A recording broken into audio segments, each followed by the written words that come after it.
निर्जला एकादशी व्रत कथा। निर्जला एकादशी का व्रत ज्येष्ठ मास के शुक्ल पक्ष की एकादशी तिथि को रखा जाता है। भगवान विष्णु को यह व्रत इतना प्रिय है कि साल भर में आने वाली सभी एकादशियों के बराबर का पुण्य फल इस व्रत को रखने पर मिल जाता है। जो भी भक्त पूरे विधि विधान के साथ निर्जला एकादशी का व्रत रखते हैं और निर्जला एकादशी व्रत कथा का पाठ करते हैं, उन्हें वैकुंठ लोक में जगह मिलती है। अब सुनते हैं निर्जला एकादशी व्रत कथा। युधिष्ठिर ने कहा कि हे जनार्दन, आपने अपरा एकादशी का महात्मा मुझे सुनाया, अब कृपा कर ज्येष्ठ मास के शुक्ल पक्ष की एकादशी का वर्णन करें। तब भगवान श्री कृष्ण बोले कि हे राजन, इसका वर्णन सत्यवती पुत्र वेद व्यास जी करेंगे, क्योंकि वे सभी शास्त्रों के ज्ञाता और वेदों में पारंगत है।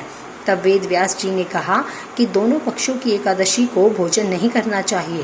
द्वादशी के दिन स्नान आदि कर भगवान केशव की पूजा करके नित्य कर्मों से निवृत्त होकर पहले ब्राह्मणों को भोजन कराएं, फिर स्वयं भोजन करें। जनाना शौच और मरना शौच में भी एकादशी को भोजन नहीं करना चाहिए। पितामह, मेरी बात ध्यान से सुनिए। राजा युधिष्ठिर, माता कुंती, द्रौपदी, अर्जुन, नकुल और सहदेव ये सभी एकादशी का उपवास करते हैं और मुझसे भी कहते हैं, भीमसेन तुम भी व्रत किया करो। तब मैं उनसे कहता हूँ कि मुझसे भूख सहन नहीं होती। यह सुनकर वेद व्यास जी ने कहा कि यदि तुम्हें स्वर्ग प्राप्त करना है और नरक से बचना है तो तुम्हें दोनों पक्षों की एकादशी का व्रत करना होगा। तब भीमसेन बोले कि हे महाबुद्धि पितामह, मैं सत्य कहता हूँ कि एक बार भोजन करके भी उपवास करना मेरे लिए कठिन है, फिर बिना खाए तो मैं रह ही नहीं सकता। मेरे पेट में व्रक नाम की अग्नि सदैव जलती रहती है, जो बहुत भोजन करने पर ही शांत होती है। इसीलिए हे प्रभु, मैं वर्ष भर में केवल एक बार उपवास कर सकता हूँ। कृपा कोई एक ऐसा व्रत मुझे बताइए जिससे स्वर्ग प्राप्त हो और कल्याण हो सके, मैं उसका विधि पूर्वक पालन करूँगा। तब व्यास जी ने कहा कि भीम, ज्येष्ठ मास में जब सूर्य वृषभ या मिथुन राशि में रहते हैं, उस समय जो एकादशी आती है उसका नियम से और निर्जल उपवास करो। केवल कुल्ला या आचमन के लिए ही जल का प्रयोग करो। इसके अतिरिक्त किसी भी प्रकार का जल विद्वान पुरुष को मुख में नहीं लेना चाहिए, अन्यथा व्रत भंग हो जाता है। एकादशी को सूर्योदय से लेकर अगले दिन के सूर्योदय तक मनुष्य को जल का भी त्याग करना चाहिए, तभी यह व्रत पूर्ण होता है। द्वादशी को प्रातः स्नान करके विधि पूर्वक ब्राह्मणों को जल और सुवर्ण का दान करना चाहिए। इसके पश्चात जितेंद्रिय पुत्र ब्राह्मणों के साथ स्वयं भोजन करें। वर्ष भर में जितनी भी एकादशियां होती हैं, उनका पुण्य फल जितना होता है वह सारा केवल एक निर्जला एकादशी का व्रत करने से मिल जाता है, ऐसा बिल्कुल भी संदेह नहीं है। शंख, चक्र और गदा धारण करने वाले भगवान केशव ने स्वयं मुझसे कहा था कि यदि कोई मनुष्य सभी बातों को छोड़कर केवल मेरी शरण में आ जाए और एकादशी को निराहार रहे तो वह सब पापों से मुक्त हो जाता है। एकादशी व्रत करने वाले के पास कभी भी विशालकाय, विकराल आकृति वाले काले रंग के दंड और पाश धारण करने वाले यमदूत नहीं आते। जब उस मनुष्य का अंत समय आता है, तब पीताम्बरधारी सौम्य स्वभाव वाले, हाथ में सुदर्शन चक्र धारण करने वाले और मन की गति के समान वेगशील विष्णु दूत आकर उसे भगवान विष्णु के परम धाम में लेकर जाते हैं।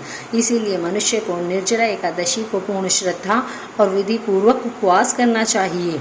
तुम भी यज्ञ और श्री हरि की पूजा के साथ यह व्रत करो, जिससे सभी पापों को शांति मिले, चाहे स्त्री हो या पुरुष। यदि उसमें मेरु पर्वत के बराबर भी महान पाप किया हो तो भी वह एकादशी के प्रभाव से भस्म हो जाता है।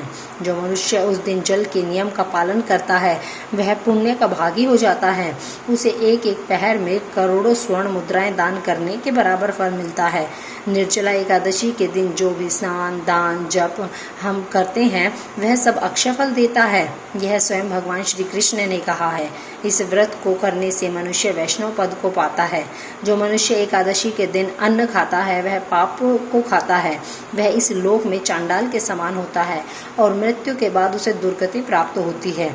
जो मनुष्य ज्येष्ठ शुक्ल पक्ष की एकादशी का उपवास करके दान करता है वह परम गति को प्राप्त होता है। जो एकादशी का व्रत करते हैं वे ब्रह्म हत्या, शराब पीना, चोरी करना और गुरु का अपमान करने जैसे महापापों से भी मुक्त हो जाते हैं।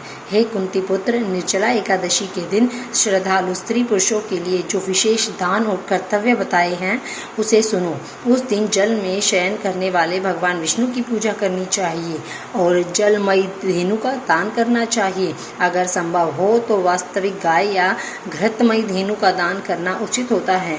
साथ ही पर्याप्त दक्षिणा और विभिन्न प्रकार के मिष्ठानों द्वारा ब्राह्मणों को श्रद्धापूर्वक संतुष्ट करना चाहिए। ऐसा करने से ब्राह्मण अति प्रसन्न होते हैं और उनके प्रसन्न होने पर भगवान श्री हरि मोक्ष प्रदान करते हैं। जो लोग शम, दम और दान में प्रवृत्त होकर श्री हरि की पूजा करते हैं और रात्रि में जागरण के साथ यह व्रत करते हैं, वह अपनी 100 पीढ़ियों को और आने वाली 100 पीढ़ियों को भगवान वासुदेव के धाम में पहुंचा देते हैं।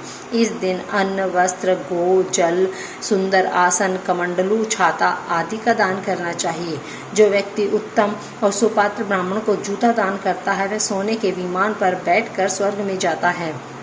जो व्यक्ति इस एकादशी की महिमा को श्रद्धा से सुनता है और श्रद्धा पूर्वक इसका वर्णन करता है वे दोनों स्वर्ग लोक को पाते हैं। चतुर्दशी युक्त अमावस्या के सूर्य ग्रहण में जो फल श्राद्ध से प्राप्त होता है वही इस एकादशी के सुनने मात्र से प्राप्त होता है।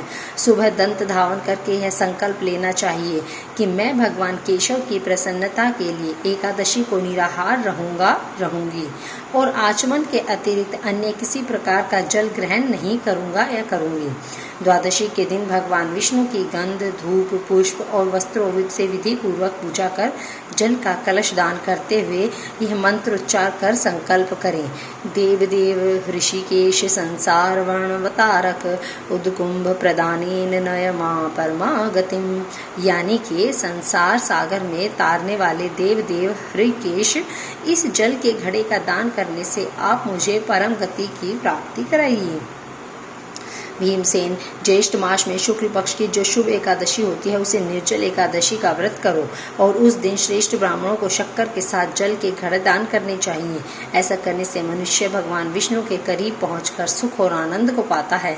इसके बाद द्वादशी को ब्राह्मण भोजन कराने के बाद स्वयं भोजन करें। जो इस प्रकार पूर्ण रूप से पापनाशनी एकादशी का व्रत करता है वह सभी पापों से मुक्त होकर आनंदमय पद को पाता है। यह सुनकर भीमसेन ने भी इस शुभ एकादशी का व्रत आरंभ कर दिया। तब से इस लोक में इसे भीमसेन एकादशी या पांडव द्वादशी के नाम से जाना जाता है।